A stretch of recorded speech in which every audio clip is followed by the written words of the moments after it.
Happy National Pizza Month, y'all. I'm Betsy, and here are the pods we're tossing into the Popping Collars feed for October 2022.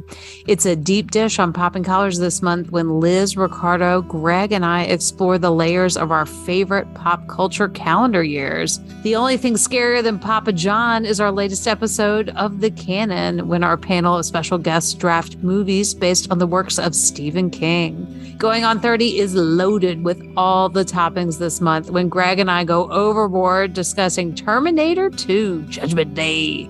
Ryan Parker is back as our special guest on The Sacred Six, where he talks about the Meseta, the only thing flatter on the Camino de Santiago than a thin Pizza Hut pizza.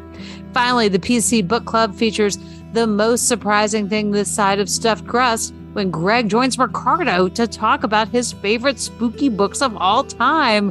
Ooh, it's spooky season. So grab an extra slice of the longest running Episcopal podcast of all time and keep those collars popped.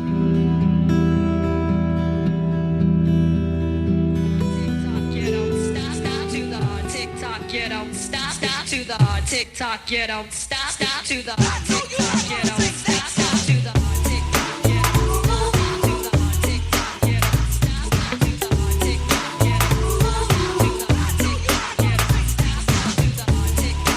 Hi, I'm Greg. And I'm Betsy. And this is Going on 30, a Popping Collars side project where we'll be back. just, I mean, you could have gone with like 10 different lines right there, but okay. She's not my mom, Todd. The movie that keeps on giving. The script had to have won an Oscar, this one. Just keeps on giving. With movies that were nominated or should have been nominated for Best Picture 30 years ago this month, we're looking at Terminator 2, Judgment Day. Same make. These were taken at the West Highland Police Station, 1984. You were there. Same model. These were taken today. You have to let me see my son. He's in great danger. New mission. Once, he was programmed to destroy the future. You don't know what it's like to try to kill one of these things. Now, his mission Get down. is to protect it. Come with me if you want to live. You're really real. His loyalty is to a child. Who sent you? You did. 35 years from now. And his enemy He's a Terminator like you, right? Not like me. is the deadliest machine ever built. Can it be destroyed? Unknown. This time, there are two. Terminator 2. You just can't go around killing people. Why? If you thought you had seen it all, look again. Stay down! Go now! We gotta stick together!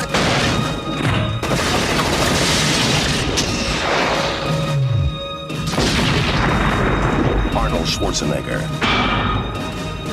Terminator 2, Judgment Day. This time, he's back.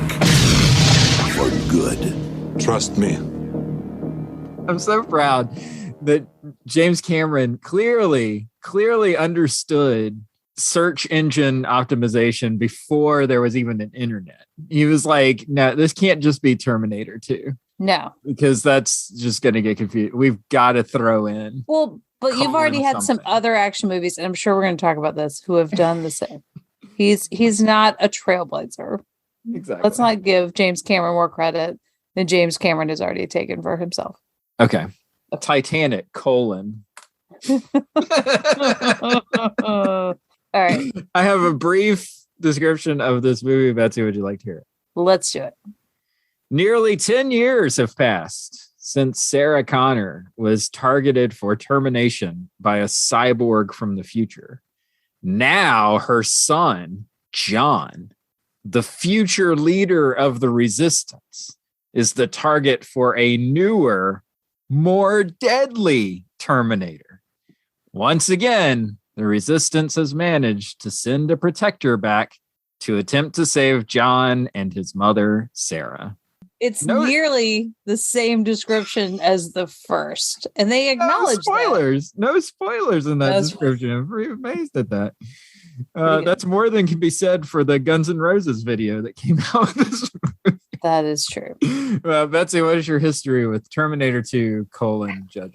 I feel like I watched this movie. I don't know whether I watched it in the movie theater. I feel like I might have rented this movie, but it was inescapable.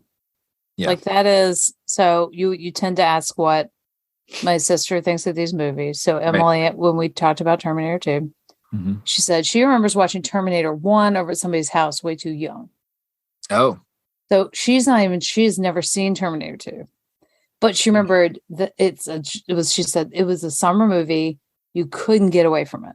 Like MTV Movie Awards, probably the VMAs. She just remembered a lot of things liquefying and coming back together.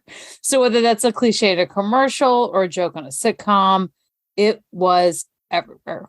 And of course, the catchphrases from this film are everywhere. Oh my God.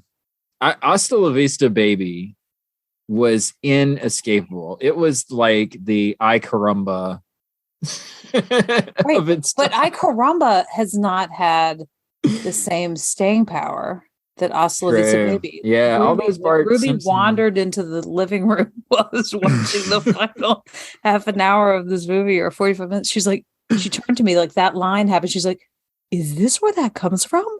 Like, yes, it is. Yes, it is. Yes. So, but I remember too, we're early 90s, right? Lots to be had about, Linda Hamilton. She's a strong woman. A lot of that kind of conversation going on her arms. I remember people talking about her arms, and I had to go look up when G.I. Jane came out, which isn't until like 97 or something. I know. G.I. Jane is sneaky later than you think. Yes. Yeah. And so I kind of equate it to our conversation that we had on our most recent episode of Popping Collars. There's this moment in the 90s where like women were just kind of doing it, right? This is an action star woman. I do not believe Linda Hamilton's over sexualized in this movie necessarily, right? At times, yes, of course, victimized in a mental institution, et cetera, et cetera. But it's not like she's Laura Crofted, like it's just this different, you could watch this movie and hear 10,000 Maniacs on the way home from the So, but that's kind of my history with it. It's such a phenom. Yeah. That even if you didn't see it in the theater, it feels like you did. It's so funny because we've talked about Linda Hamilton in like a totally different context earlier this year when we talked about Beauty and the Beast. Yes. And it's just like to think that this is the same person. Right. It's just, it melts your brain. Wear a beautiful winter overcoat near a fog machine in Beauty and the Beast. Oh man! But can equally put on a kind of vest and rack of ammunition. That's right. Yeah. What about you? So I didn't have cable when this movie came out. What is this? Is this movie rated R? This movie is rated R, which is another thing that is nuts, right? Because this was like, when you say this was the summer event of the summer, it was. Like, this was huge. And if we're like nearly 10 years, like Ed Furlong's supposed to be 9. So it also has a child protagonist in it. Yes. This movie was huge. And I know for a fact that there were a ton of video game tie-ins that went with this movie because I played a lot of those. We're going to talk about that. We're going to talk. I have things to say. I've got to figure that there were like Happy Meal tie-ins or something, action figure tie-ins or something like that associated with this movie. And just the idea of like selling an R-rated movie to kids is amazing to me. Well, but, and it's like, could they? I don't know whether they. What do you think got at the R? It's the violence. The violence is what Yeah. tipped it to R. Yeah. Yeah. Anyway, so all that is to say, I didn't grow up with cable. My parents built a log cabin out in basically the middle of nowhere. So in order to get cable where we lived, you had to have a satellite dish. And back then they didn't have the little satellite dishes. They didn't have like the Dish Network dishes or the DirecTV dishes that we're used to today. They had giant satellite dishes, right? Like these huge things that you would have to put in your backyard. And in order to like change the channel, the dish would have to move to like catch a different satellite. And so like just flipping through channels, it would take like 10 minutes to sort of cycle through the various satellites. It was crazy, right? That's crazy. So that was the only way that you could get stuff like MTV where I lived, is to have one of these giant satellite dishes. Except it turns out that my aunt, who lived right next door to us, had one of these giant satellite dishes. There you go. So Summer Greg, who was out of school and whose parents were at work all day, would just wander down to my aunt's house, knock on the door, grab some popcorn, and watch MTV all day, because that was my outlet, right? There you go. And boy, when Terminator 2 came out, holy cow. That Guns N' Roses video is on all the time. Robert Patrick's face was like all over the place. Like, I just remember this movie just took up all of the pop culture oxygen the summer that it came out. Because I think too, and I know we'll probably talk about this. I mean, it's action and it feels like a horror movie. It's both. It has tropes of a horror movie. Right. Yeah. With the way.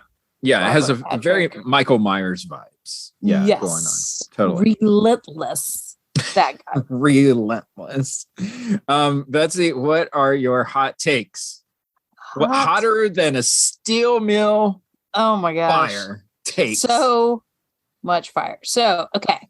So one of them was the horror aspect, right? I think particularly when it really struck me very much, gave me strong Alien vibes.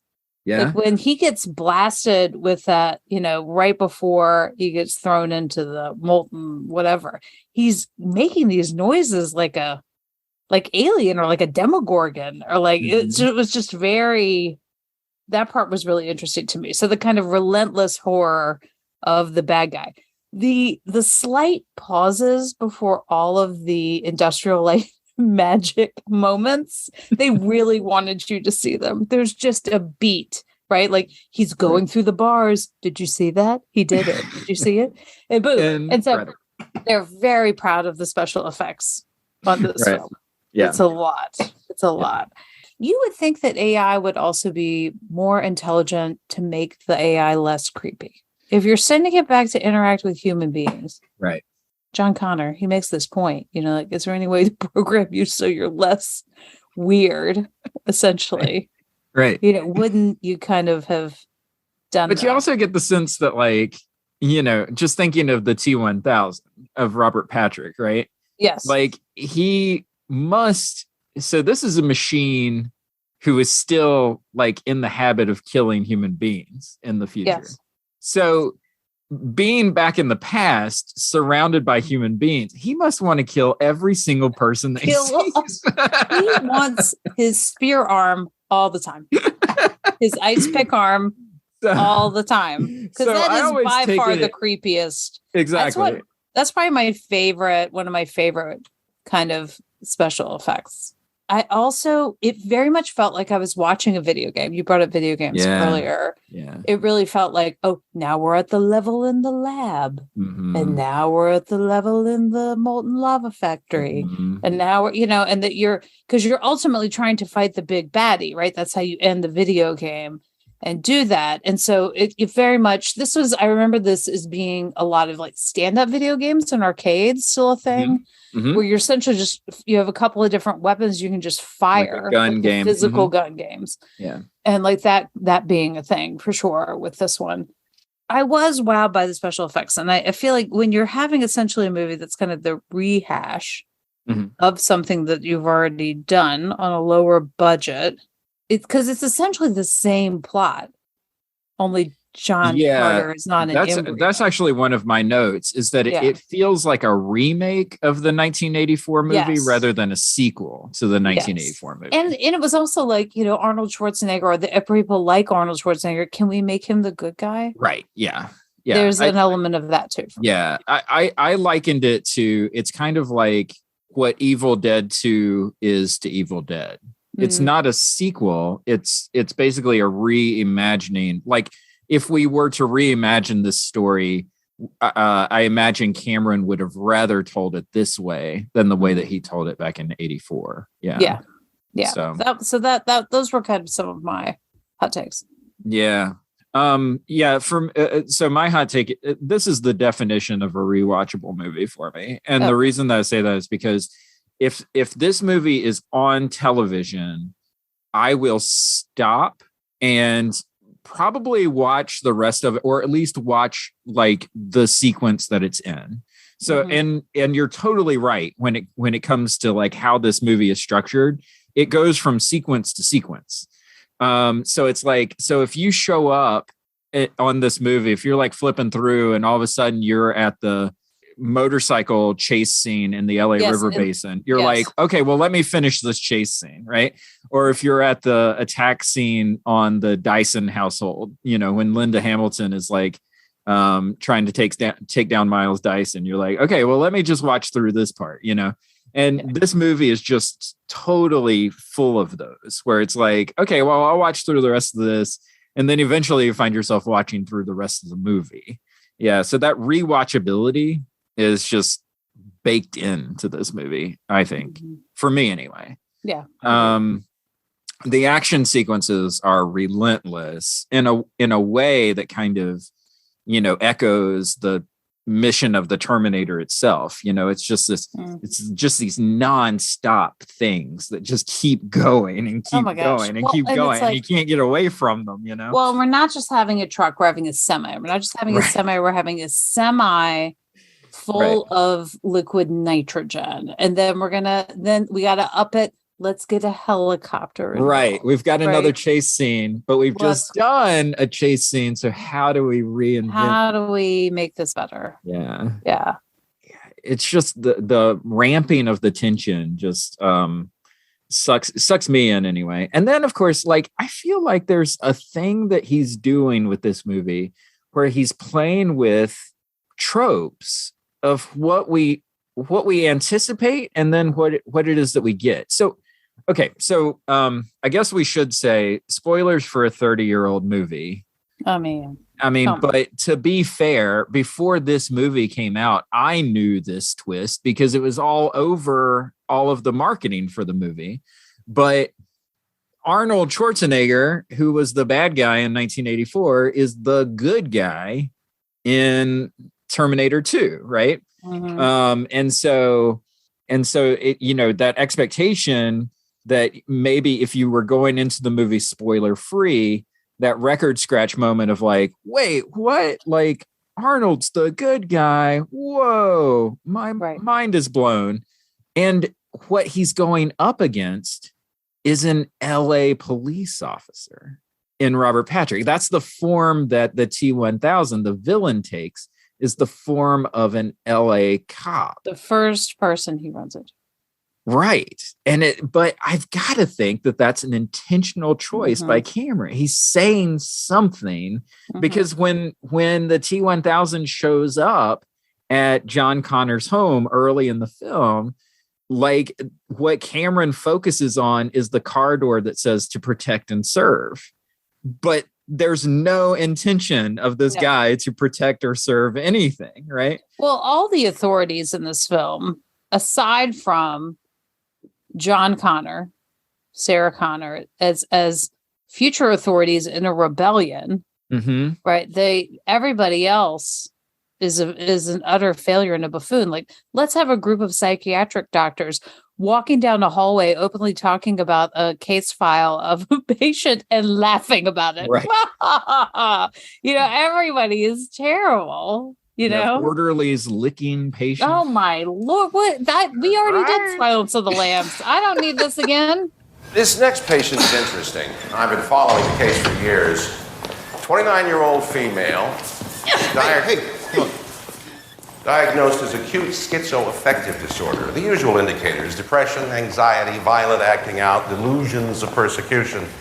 She believes that a machine called a Terminator, which looks human, of course, was sent back through time to kill her. That's original. And also that the father of her child was a soldier sent back to protect her. No. He was from the future, too. The year 2029, if I remember correctly. And here we are. Morning, Sarah. No, thank you. No, you're right. Like there's a real sort of anti-institution, anti-authority kind of. Yes, well, because Skynet itself, the whole thing. Yeah.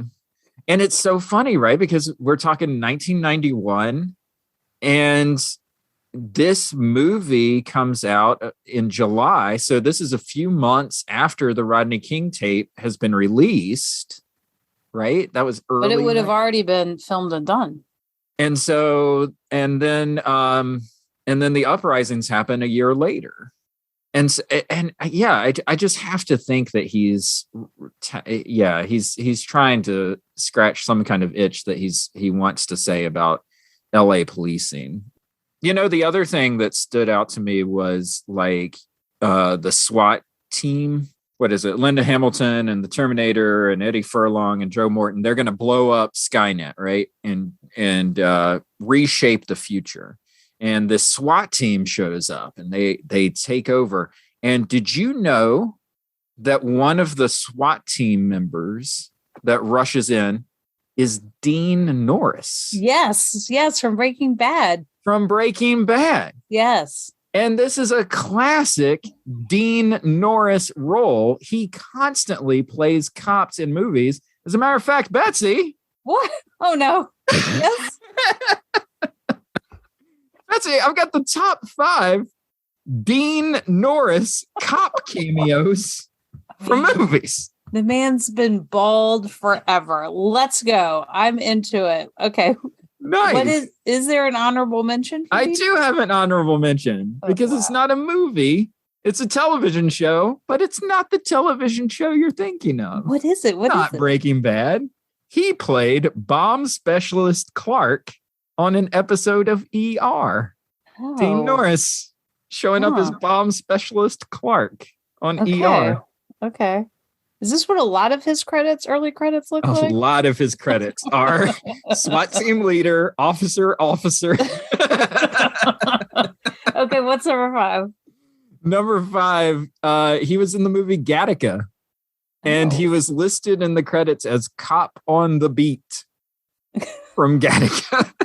Cop on the beat. Cop on the beat, maybe checking your DNA or heart rhythm. Okay, great. All right, number 4. Number 4, Dean Norris cameoed in Evan Almighty as Officer Collins. You've just got your file in the casting office. You know, here's my cop's file. We need like a Dean Norris style. Well, I've got Dean Norris right here. Dean Norris right here. All right, great. All right, number 3. Number 3. You may remember Dean Norris from a little movie called Lethal Weapon 2, where he played Officer Tim Cavanaugh. Good. Oh, he has a last name. He has a last name in that movie. That's good. That's good. Moving up. All right. Number 2. Well, Terminator 2 was not the only time that Dean Norris was a SWAT team leader in a sequel. He was a SWAT team leader in Gremlins 2, the new batch. Is that colon in new batch? Gremlins 2, the new batch. Great. Okay. All right. Number 1. Okay. The number 1, Dean Norris cop cameo. And this is one that I know is near and dear to your heart. It's when he cameos as State Trooper McCleary in Little Miss Sunshine. Nice. I do love that movie. That is a great, and that's a great actor. Dean Norris he is a moment. great actor. I really do love him as an actor. If you need a Dean Norris cop, I mean, I don't think you give can Dean Norris a call. I don't think you can get Dean Norris anymore. I think I wonder who he's passed that on to. I don't know. Maybe as we keep moving through movies, we'll find the Dean Norris replacement. We'll see. Betsy, what is your best scene from the movie Terminator 2? I think my favorite scene, because you see it coming, is when they run into the molten lava factory. And out comes the T-1000 into the liquid nitrogen. Yeah. And he's going to get, because now I've watched enough cooking shows where people make ice cream with liquid nitrogen in a KitchenAid mixer. Very dangerous substance. You got to watch out, but you got to put enough in, not too much. Right. But that it could also freeze a robot. And then when he blows it to pieces, and then the way, I think it was my favorite effect, the way everything, the puddle comes back together. It's well done. They just desperately wanted to do it, but that was not how the big baddie was going to go down. Right.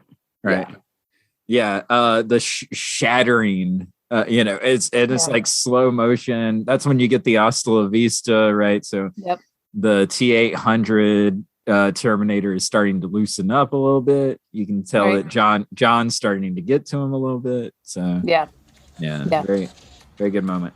My best scene is the Dyson home invasion. Danny!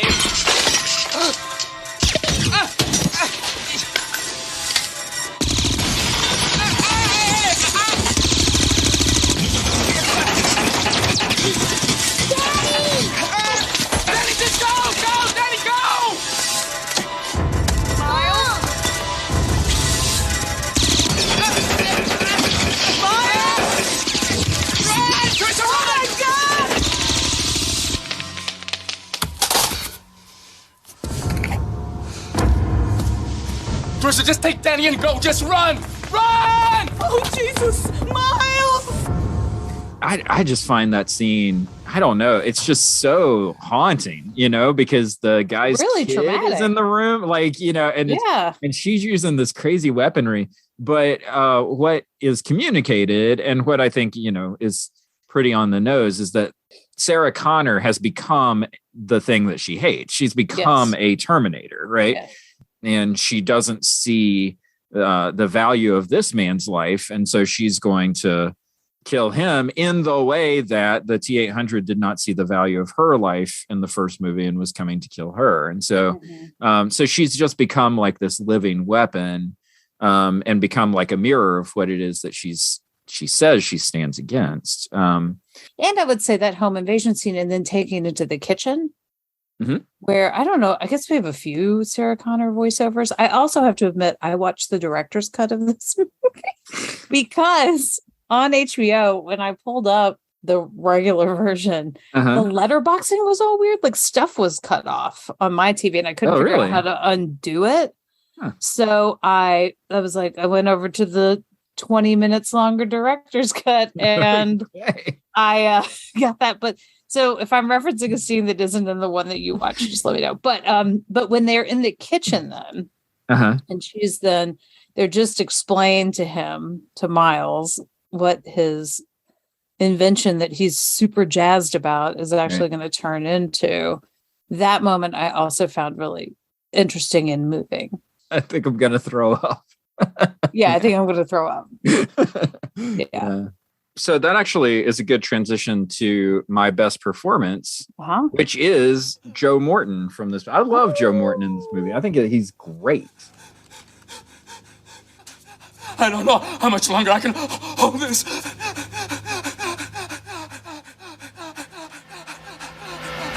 back! Everybody out! Go back now! Go, go, go!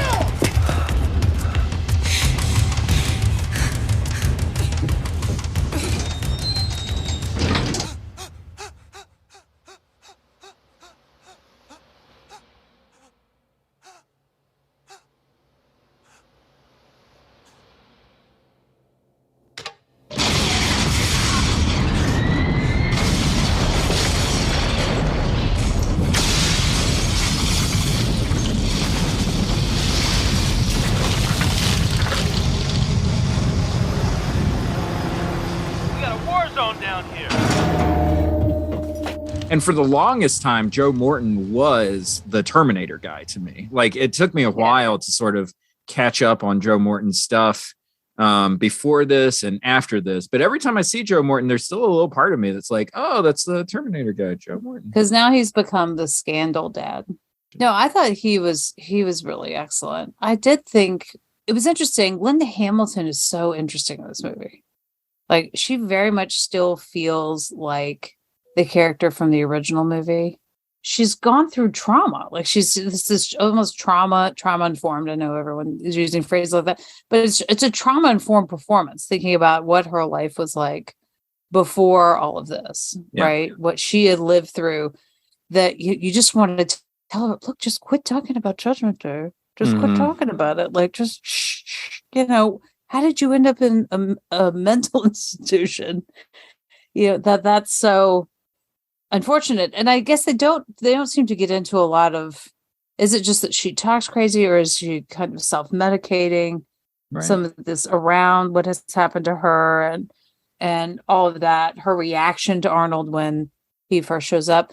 I did think, this is quintessential Arnold Schwarzenegger as well. Like, this is really what I need to look at his credits around this. What was happening with him? So Total Recall was the year before. Okay. And then you've got this movie, and then coming out of this movie, I think is like Kindergarten Cop is around here somewhere. Yeah, we go a little lighter. Right? Yeah, he'll go lighter, and then he'll go back to action. True Lies is like 2 years from this. Okay. It's when he gets together with Cameron again. Yeah. But he kind of keeps going back and forth. I think Last Action Hero is around this. Last Action Hero is around this time. Twins. He's Twins working. Was like 89 or something, right? Yeah, he's 89. Working. So, but I also maybe I'm being wishy-washy. I also then think about, Ed Furlong, this is his first anything. Mm-hmm. He doesn't even get a Danny Cooksey, he was on an 80s sitcom or whatever. Like, that's not even a thing. He was cast for this, a found kid type thing. Mm-hmm. And it was a lot of fame, really early and young. Yeah. But he's really authentic. I feel like he gets a bad rap. I like Ed Furlong. He's a child actor, so you've got to take it with a grain of salt, I think. But there are moments, that I think he's great in this, I don't know. I found him just really believable, as this is going to be somebody who could grow up to kind of, even though we haven't really seen future John Connor in any right. Sort of. Yeah. Arnold, I joked before, I think on the last podcast, where I was like, well, at some point we've got to talk about the biggest celebrity of the era, and so that's why I picked Terminator 2.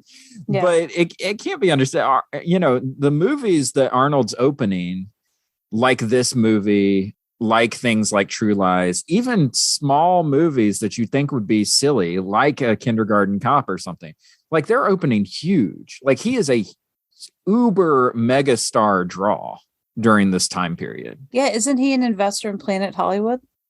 The with Sylvester Stallone and Bruce Willis. Absolutely. Yeah. So. Yep. Too bad that didn't make it. I agree with you about Linda Hamilton, though. I remember Terminator 2 was the first Terminator movie that I watched. I hadn't seen the 1984 movie before I saw this one.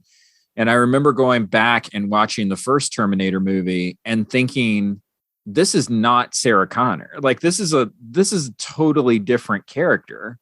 And I think that that's a credit to Linda Hamilton. Like, she totally reinvents who Sarah Connor is in between the two movies. Yeah. And to that extent, this is very much a sequel. From Sarah Connor's point of view, she is changed from the first film. Yes. Everybody else is kind of just doing a variation of what they did in the first film. But Sarah Connor is a totally different character. And, I think Linda Hamilton, it's to her credit that, the Sarah Connor from the first movie is not present in this movie, because of the trauma that she goes through. So, I do have some stats about the movie.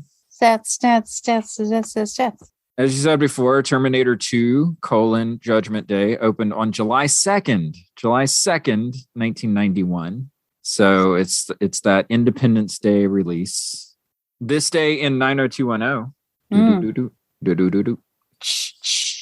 We actually Emily already said she hoped it was the episode where, and I don't know if this is a real episode because now it just sounds so plausible, that an unhoused man was found sleeping at the beach club, and then Brandon has an interaction with him and tries to. We're actually too early. We're too early for Beach Club episodes. The Beach Club episodes start right after this. God. So we're too early for Beach Club. So we're going to have to go back. Unfortunately, there's no new 90210. So we're going to have to go back to the season finale, season 1, episode 22, the season finale of season 1, which is entitled Home Again. The Walsh family must decide whether to remain in Beverly Hills when Jim is offered a new job back home in Minnesota. Sophie's choice. What to do. And remember, Brandon always wanted to go back to Minnesota. He wanted to go back. He did. He missed the authenticity of Minnesota. He wanted to play hockey, Right. I mean, I do think, even though I know we are pre-recording this, so we are in the podcast time machine, I do think I want to say a little something that, Joe Itada died. Can we say that? Oh, we can. Yes. Rest in peace. Yeah. Joe Itada. We should also say that the singer of Goodbye Horses, which we just talked about in Silence of the Lambs on our last episode, just passed away.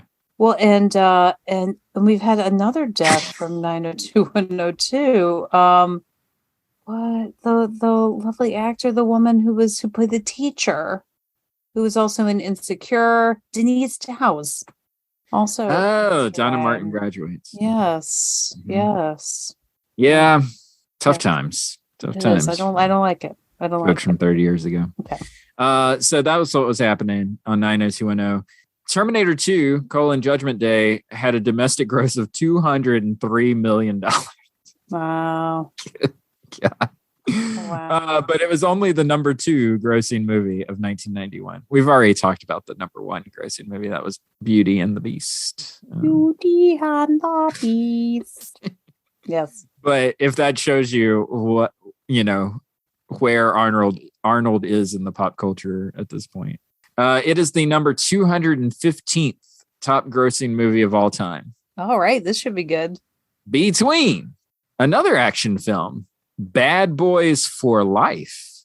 That's the 4th Bad Boys movie. Did not see that movie. It came out, I want to say that movie was like the last blockbuster before the pandemic. It was like the last legit made a lot of money before the pandemic hit. Wow, it's making Terminator 2 money? Yeah. Well, inflation, Oh, right. Sorry. So it comes between Bad Boys for Life and The Amazing Spider-Man 2. So that's the Andrew Garfield Spider-Man. And I don't know who the bad guy is in it.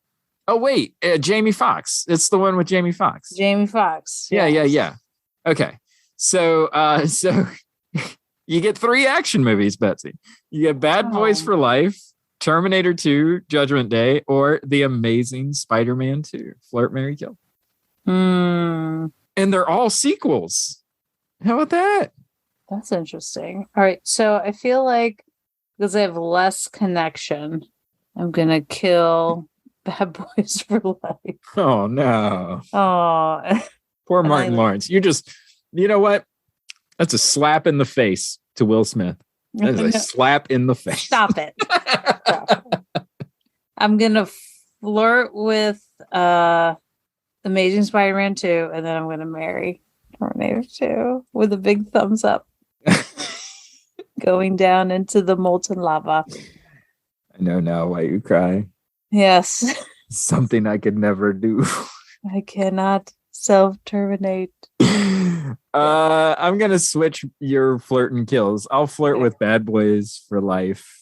You're marry. Killing Spider-Man. Oh, yeah, the Spider-Man movies are so bad. I know everyone's got love for Andrew Garfield coming out of the new Spider-Man movie from last year, but no, those Garfield movies are terrible.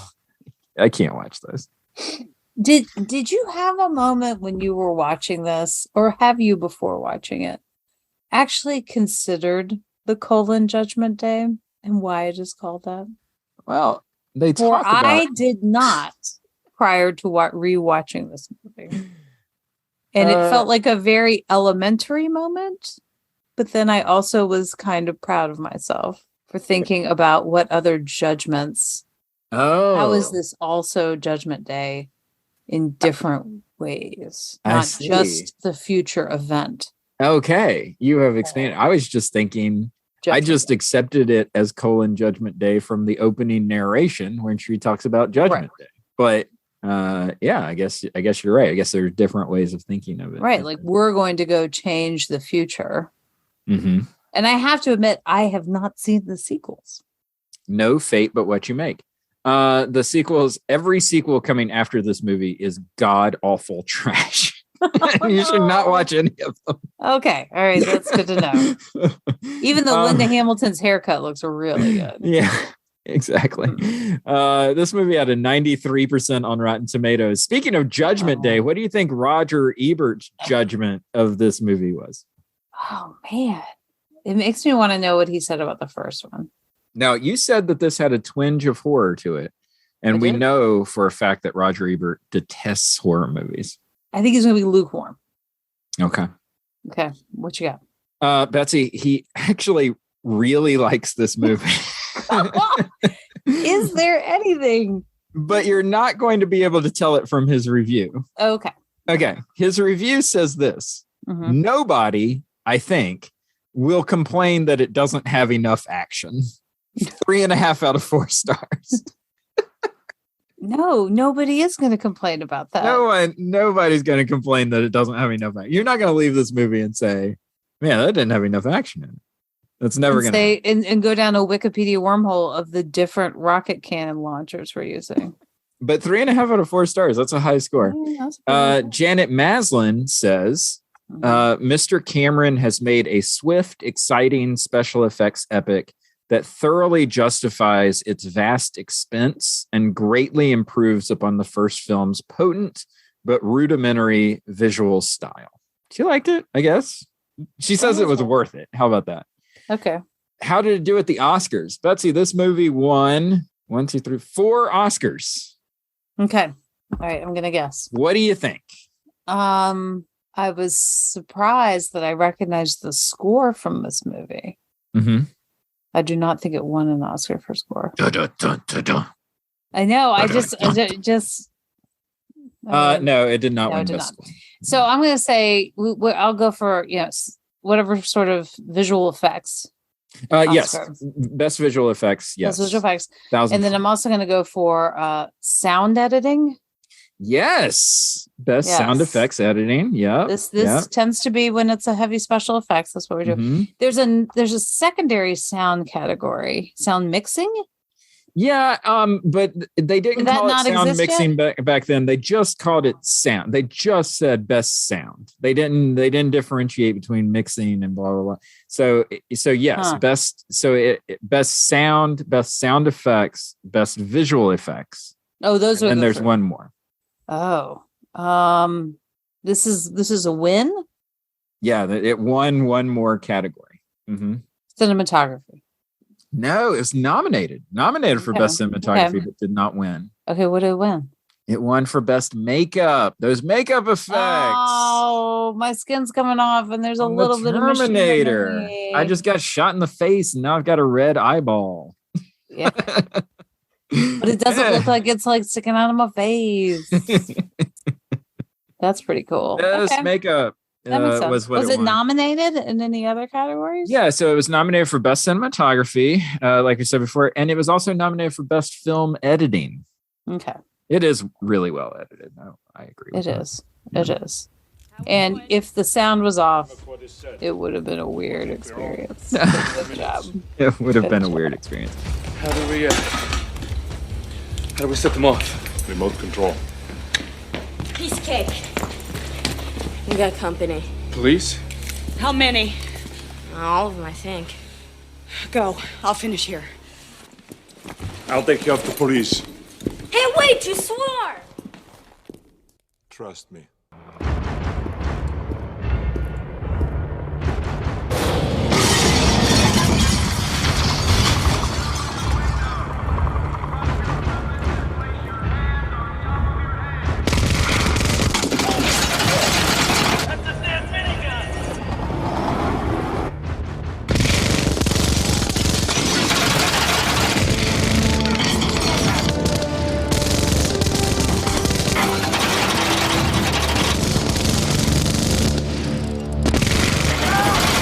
Okay, let's talk about the lasting legacy of this movie. And what I've written down, Betsy, is gun glorification. Yep. So here's the thing. I believe that Hollywood has always kind of worked overtime on making certain things look cool. One of those is driving fast. One of those is smoking cigarettes, drinking hard liquor, and using guns. Hollywood has always made these four things look cool as hell. And this movie is trying to convince you that guns are great. They will do exactly what you need them to. And gosh darn, wherever those bullets fly off to. Yeah, I mean, it's just, it feels, and I don't know whether it's that I just don't watch movies that do this anymore. Has that altered? So John Wick's a perfect example, right? Like, those are movies built around how cool can Keanu Reeves make the use of guns look. And they're so incredibly successful that they're going on a fourth film now, and people eat it up. Like, no, I think it still exists in the culture. Like, if you think about any movie poster of an action movie, if you think about the trailer for any action movie, if you even just turn on your television, right? Watch a TV spot for the Queen Latifah version of The Equalizer on CBS and see how many people are posing in a cool way with guns. Like, this idea of making guns as attractive as possible has existed forever. No, and I don't think that. I think it's because the ammunition becomes, it's what they're driving. It's what they're wearing. It's also, it's costume. And that sort of element for me, and that so many iconic scenes in this movie are how he cocks that gun over and over again on the motorcycle. Right. Or how she cocks that gun again when we're in the molten lava factory. And there's just, I think that sort of everything, especially in a movie that has so many amazing special effects, that those are also two lasting images for me. And it's one of these things that I'm not one of these conservative gotcha YouTubers who's like, oh, Hollywood, they talk about how they're anti-gun, but then they just make guns look awesome in movies and stuff. That's a bad faith argument that people make. However, listen, any time that you've sort of made the Charlie's Angels pose or whatever, there's a reason why you're doing this, because it looks cool. It's because we've been trained to think that this looks awesome. And I don't know. Like, I think that it's kind of movies like this that give that, that really sort of help keep that belief thriving, Well, it's also this evolution of who is the enemy, right? That there's, when they're explaining to John how Skynet kind of did what it did, and they mentioned Russia, and he's like, oh, but aren't they our friends now? And so, because we've just come out of the 80s where the Russians were clearly not our friends, and we're meeting them in all sorts of different fields of combat, and they're the bad guys. And so now we've moved into aliens as bad guys before, while we've also been dabbling in Middle Eastern people as bad guys, and then we'll double down a little more on that. But down to even now, it was a very strange experience watching Top Gun Maverick and being like, what country? Who are they fighting? Yeah, exactly. Yeah. When we very much like to define who we are fighting against. Yeah. I don't know. I just wrote down a couple of questions that it seems like the answer is obvious, but I'm not so sure. So the first question was, do gun glorification movies like this affect the way that we see guns in like real life. I think about these movies and I think about people wanting to own like AR-15s. Things that just automatic weapons that can fire over and over and like over. I got to take out Miles Dyson. I need as much ammunition as I can get. It's because it's excessive. It's excessive. And then totally what's excessive, what they use, and then on the grassy knoll in the like Skynet parking lot or whatever, every LAPD police officer lines up with a gun and lays down in the grass and starts shooting at a building and you have no idea who's in there. Like, right. It's just so. And you know that there's a woman and a child in the building. Yes. See, I'm with you on this, and I want to get at this. I want to pick at the hyper reality thing a little bit more.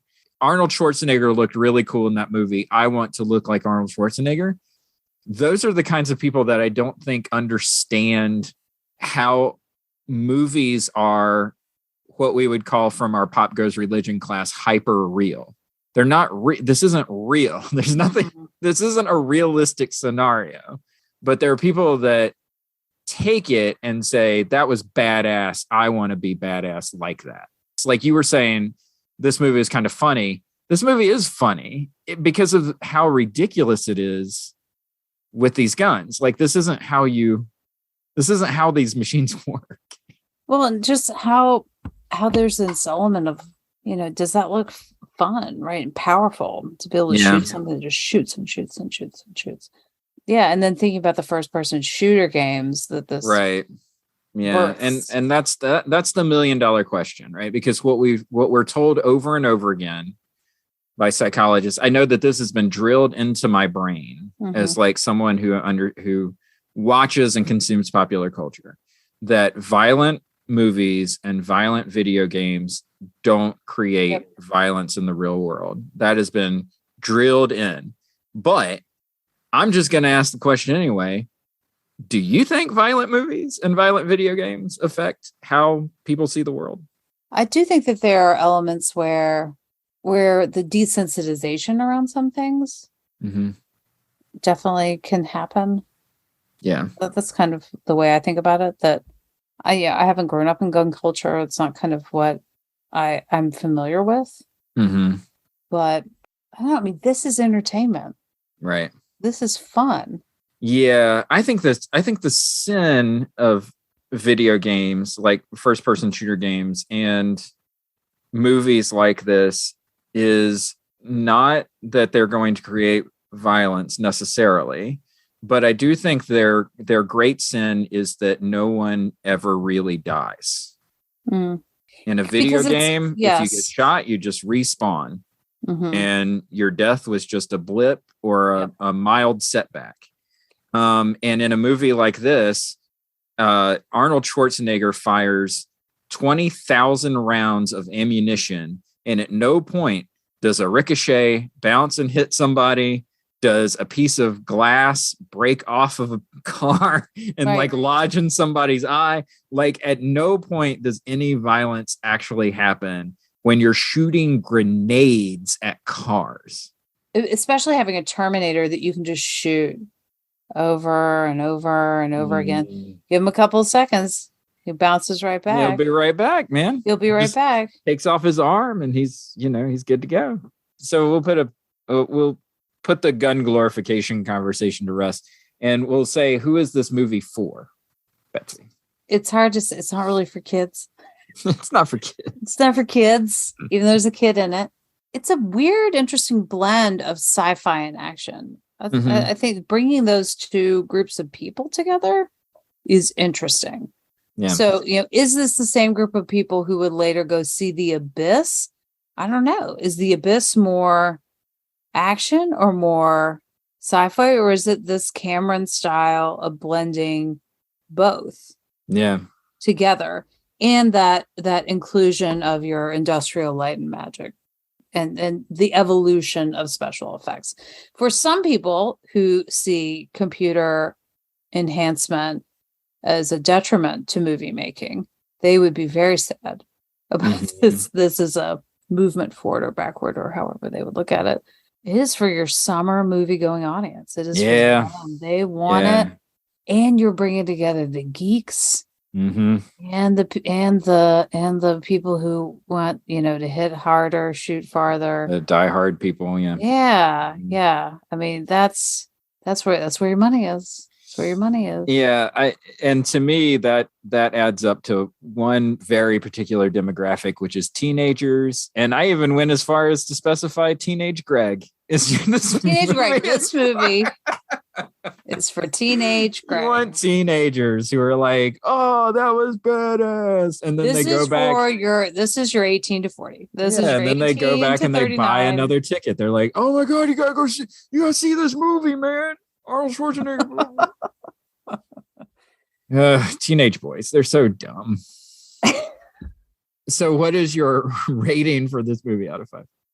I actually was struggling with my rating. I'm having a hard time. I mean, there's elements of this movie that I enjoy. There's elements of this movie that just feel so dumb. And so having a hard time kind of weighing its, gravitas. No, that's how fine. it ended up on this list. I get it. I'm going to give it a 3 out of 5. Okay. All right. Ahead of Beauty and the Beast or behind? Below Beauty and the Beast. Oh, no. Oh, poor Linda Hamilton. Sorry. Here, let me put it on your colon Judgment Day on my note on my phone. All right. Fair enough. I give this movie a 4 out of 5, okay. which is lame. Because I picked it. It probably deserves a 3. You're probably right. But the reason I give it a 4 is because there's never a moment when this movie's on television that I just won't stop and watch it. And I think that there's something to be said.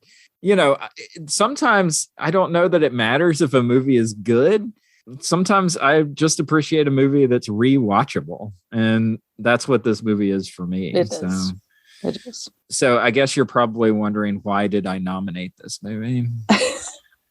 Well, you already kind of said it, right? When are we going to talk about Arnold Schwarzenegger? I think this brings up a lot of different things that if we're talking about the movie making in the early 90s. Right. And I think that was part of it. Like, part of it is that I thought, it's probably worth talking about Arnold Schwarzenegger and just how big of a box office draw he was. $203 million. That's really incredible for 1991 box office. But also, we really haven't had a ton of blockbusters. Like we've done, we've talked about sort of balancing like indie film and stuff like that. But we've really avoided things like the Die Hard 2 and Home Alones of the world and stuff like that. And, of all the potential blockbusters that we could talk about, I think that this one has kind of a long kind of tail to it. It's kind of a sequel of our conversation that we had about The Abyss and what Cameron's trying to do. And just like you said, so many movies coming from this are going to be affected by the way that this movie was shot and the way that this movie was marketed. Yeah. Just like Star Wars in 1977 affected the way movies were marketed, Terminator 2 affects the way that movies are marketed, especially blockbuster movies are marketed going forward from 1991. And so that was mainly, I just wanted to, listen, this isn't a Best Picture winning movie, but it is an important movie. And that's kind of why I thought it deserved to be on the list, I think. So that is it. Terminator 2, Judgment Day in the books. There we go. Nice. Next up, Betsy, you're going to be in the driver's seat. I am. Literally. I'm going to bow out of our next episode. Do you want to tell our listeners what it is that you're going to be talking about? So for our next episode, Liz and I are going to talk about Thelma and Louise. Hey. Yes. Thelma and Louise, Ridley Scott, 1991. So... And some more Harvey Keitel. We get some more Harvey Keitel. And some Brad Pitt. Have we had any? Young Brad Pitt. Wow. Yeah, I don't think we've had any Brad Pitt up to this point. I don't think so. What would he have been in? Cool. Nor Sarandon. We have had Gina Davis, unfortunately. We have had Gina Davis, but I don't like to bring up the Thelma Louise accidental Gina tourist. Davis is a little. It's a different kind of Gina Davis Oh, than accidental please. tourist Gina Davis. Please have this be different. Yeah, road so trip, October. road tripping with Liz. Yeah, we're gonna fly out to Nebraska. And we're gonna drive around together and record this. It's gonna be great. Nice. Betsy, thanks for breaking me out of my maximum security psychiatric ward so that we could record this podcast. Of course. Will you be back next time? I will, but you won't. Hasta la vista, baby.